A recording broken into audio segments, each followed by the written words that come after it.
Coke नामक एक शिकारी था। उसके पास शिकारी कुत्ते थे। वो उन कुत्तों को साथ में रखता था एवं अपना शिकार उन कुत्तों के मदद से करता था। लोग उस कोक सुनखुद्दलक को वही नाम से पुकारते थे। एक बार वह अपनी शिकारी कुत्तों के साथ शिकार करने हेतु निकला। उसी समय शहर में भिक्षाटन हेतु प्रवेश करते हुए एक भिक्षु उसको मिला। भिक्षु से जब उसका सामना हुआ तो उसके मन में विचार आया, आज इस श्रमण को देख लिया, अब मुझे तो दिन भर एक भी शिकार नहीं मिलेगा।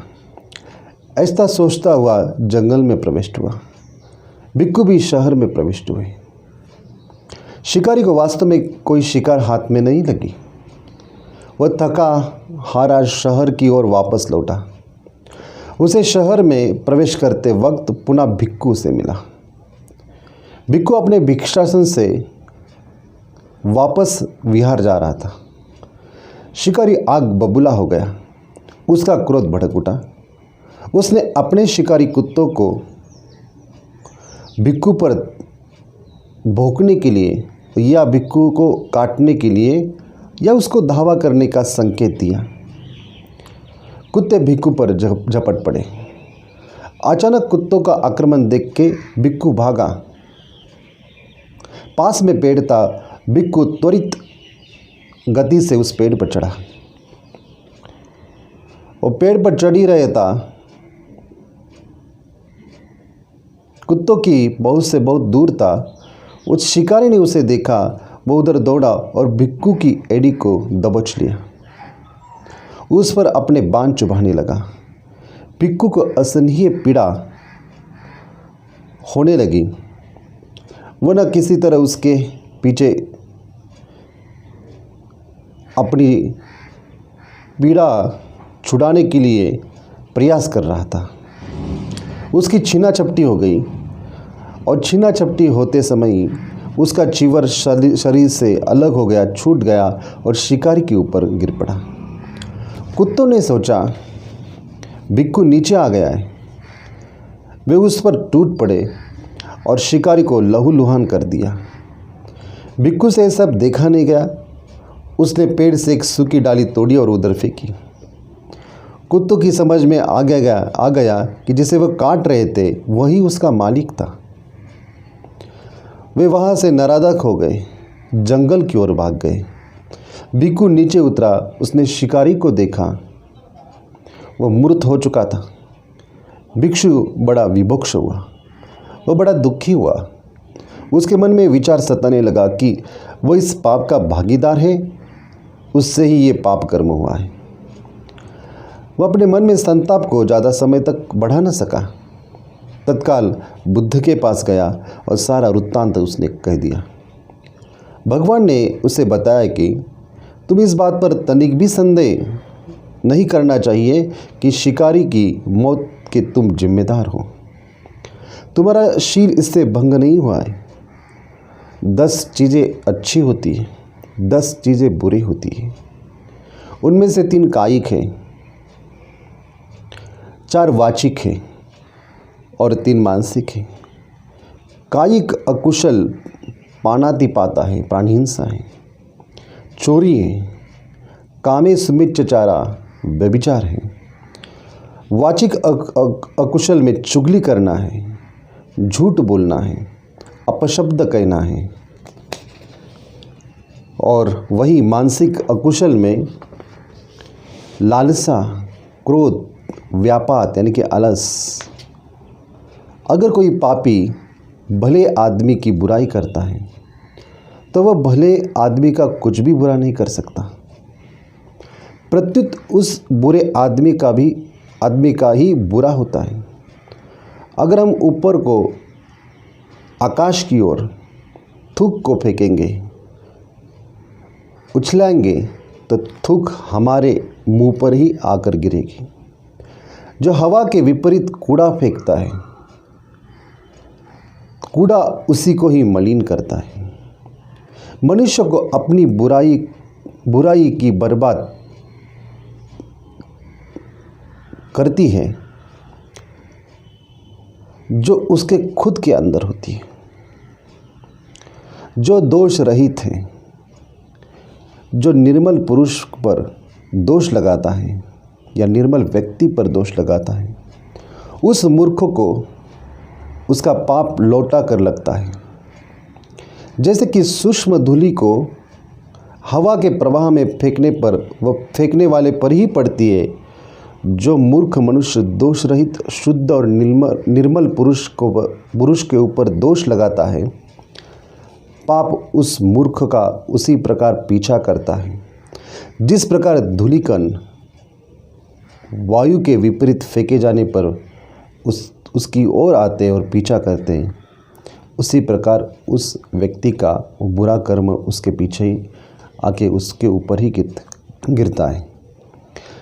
भगवान ने जैतवन में जब वो विहार करते थे तभी इस गाथा को कहा, यो अप दुट्ठस नरस दुस्सति सुदस्स पोषस अनन गणस्स तमैव बालं पच्चति पापं सुकमो रजो पटिवातं वखितो।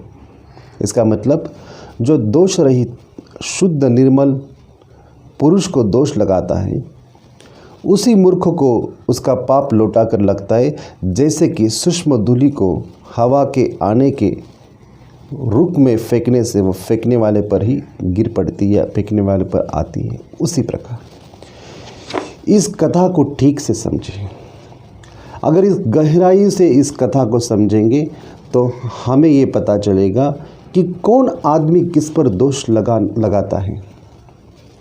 जिसके मन में पाप होता है, जो दूसरों की बुराई चाहता है, जो दूसरों को इस अवस्था से हटाना चाहता है, वो हमेशा उसकी निंदा नालस्ती करता है। वो हमेशा उसको दोष लगाने का सोचता है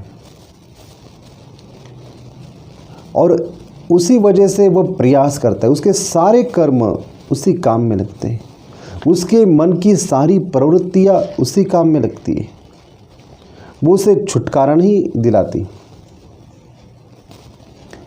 इस कथा में अगर गौर से देखा जाए तो एक बात पता चलेगी कि एक शिकारी अपने कुत्तों को लेके शिकार करने जाता था और कुत्ते उसको मदद करते थे शिकार करने में। और एक बार सुबह भिक्षु का मुंह देख के उसको लगा कि अब मुझे शिकार नहीं मिलेगी, और दिन भर जंगल में जाने के बाद उसको शिकार नहीं मिली। और शाम को जब वापस आ रहा था तभी वही भिक्षु उसको दिखा, तो उसके मन में क्रोध उत्पन्न हुआ। अपने कुत्तों को उसने उसको काटने के लिए छोड़ दिया। जब भिक्षु काटने के लिए कुत्ते आ गए तो ऊपर चढ़ गए,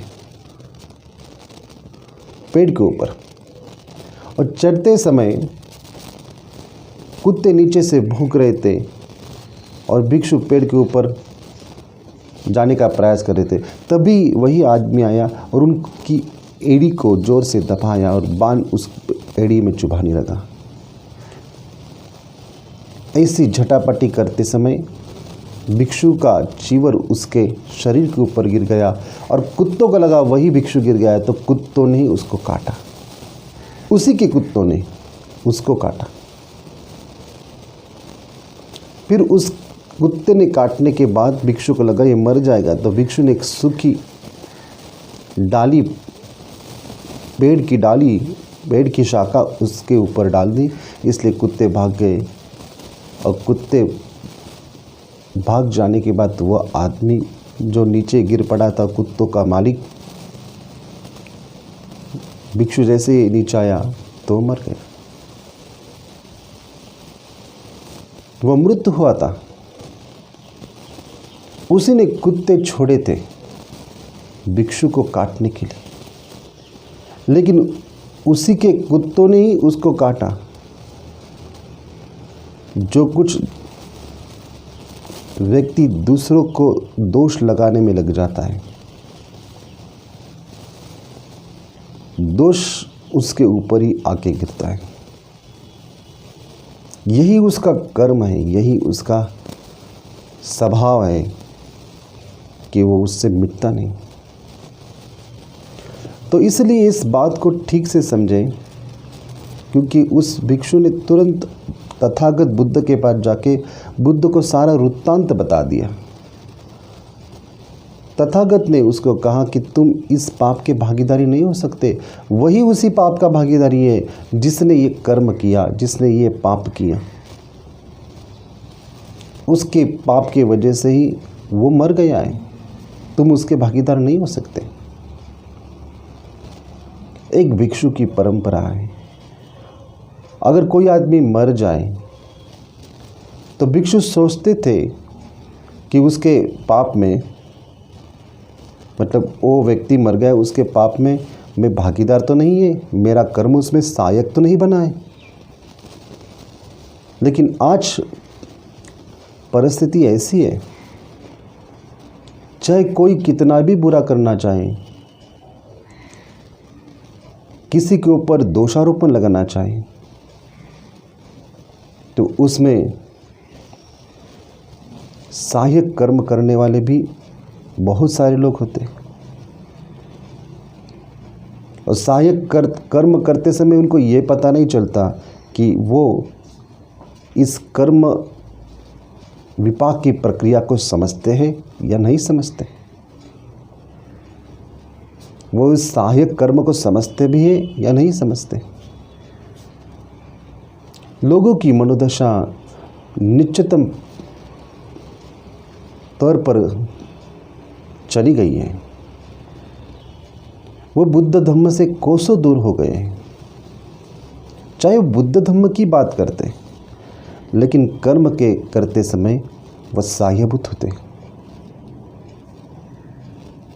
तो इसलिए बुद्ध ने कहा कि कर्म कौन से अच्छे कौन से बुरे।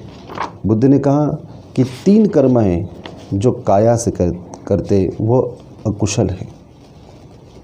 कौन से अकुशल कर्म है? चोरी अकुशल है, प्राणी हिंसा अकुशल है, व्यभिचार अकुशल है। 4 वाचिक, चुगली करना, झूठ बोलना, निंदा करना, गलत सलत बात करना, गालियाँ देना, ये वाचिक अकुशल कर्म है। और ऐसा कर्म करने में लोग तो लगे ही है, लेकिन साथ ही साथ जो बुद्ध धम्म का आचरण करते समय जो इसका अभ्यास करते हैं वो लोग भी लगे। तो इसलिए बुद्ध कहते हैं और वाचिक भी अकुशल है। वाचिक लालसा अकुशल है। किसी को विहार चाहिए, किसी को पद और प्रतिष्ठा चाहिए, किसी को प्रसिद्धि चाहिए, ये लालसा, ये लोभ है। कोई किसी भिक्षु का द्वेष करता है, ये क्रोध है, ये द्वेष की भावना है, ये मानसिक अकुशल धम्म है। कोई आलसी है, न जाने धम्म को जानने वाले लोग भी इसमें सहायभूत होते, वह सहायक कर्म करते। तो इसलिए इस बात को बड़ी खूबी से आपको समझना चाहिए कि कौन धम्म में अग्रसर हो रहा है, कौन धम्म में पीछे आ रहा है। बुद्ध की इस कथा को अगर ठीक तरीके से आप समझेंगे तो बुद्ध वही बात करते हैं। भिक्खु कौन? जो कायिक अकुशल, वाचिक अकुशल और मानसिक अकुशल से दूर रहते, वही भिक्खु होते। बाकी सब केवल चिवरधारी वो भिक्खु नहीं हो सकते। केवल वो कपड़े पहने हुए, वेशभूषा किए हुए व्यक्ति, इसके अलावा कोई नहीं। एक साधारण पृथकजन है। और साधारण पृथकजन वो धम्म के मार्ग पर नहीं अग्रसर हो सकते। इसलिए अगर कोई पापी भले आदमी की बुराई करता है तो वह भले आदमी का कुछ भी बुरा नहीं कर सकता, प्रत्युत उस बुरे आदमी का ही बुरा होता है। मतलब अगर कोई बुरा आदमी किसी को निंदा नालस्ती करता है या उसका बुरा चाहता है तो उसका कभी भी बुरा नहीं होता, प्रत्युत उसका ही बुरा होता है। जैसे उस मालिक को उसी के कुत्तों ने काटा, उसी प्रकार बुद्ध कहते कि जैसे कि आप आकाश की ओर थूक को फेंक दें तो थूक हमारे ही मुंह पर आकर गिरती है, उसी प्रकार हम अगर किसी का बुरा चाहे तो अपना ही बुरा होता है।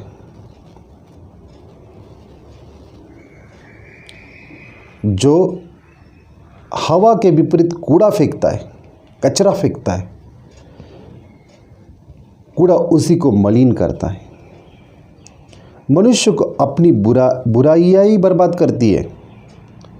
दोष रहित निर्मल पुरुष को दोष लगाना उसी मूर्ख का पाप लौटा कर उसको लगता है जैसे सूक्ष्म धूलि हवा में प्रवाह में फेंकने पर फेंकने वाले के ऊपर आकर गिर जाती है, उसी प्रकार शुद्ध और निर्मल पुरुष पर जो दोष लगाता है पाप उस मूर्ख का उसी प्रकार पीछा करता है, जिस प्रकार हवा की ओर फेंके धूलिकण उसके ऊपर आकर उसका पीछा करते, उसी प्रकार।